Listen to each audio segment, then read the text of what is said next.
নাম অসীম সরদার, দক্ষিণ 24 পরগনা ডায়মন্ড হারবার ঘটক থেকে এসেছি। আমার এটা ইলেকট্রিক শর্টে হয়েছে, ওতে হসপিটাল থেকে হাত কেটে বাদ দিয়ে 1.5 বছর ধরে ঘুরছি। কোনো কাজকর্মও পাচ্ছিলাম না, কিছু করতে পারছিলাম না, খাওয়া দাওয়ারও অসুবিধা হয়ে যাচ্ছিল।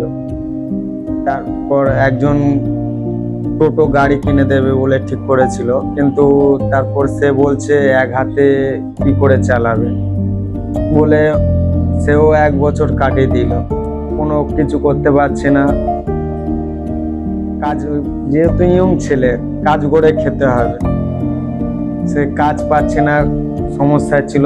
আমার একটা বন্ধু খবর দিয়েছে ভিসপাল্লা যে সল্টলেকে সেক্টর 5-এ আছে, এখানে এসে এই মেকানিক্যাল ইলেকট্রিক হাতটা পেলাম, নিয়ে এখন ব্যবহার করছি।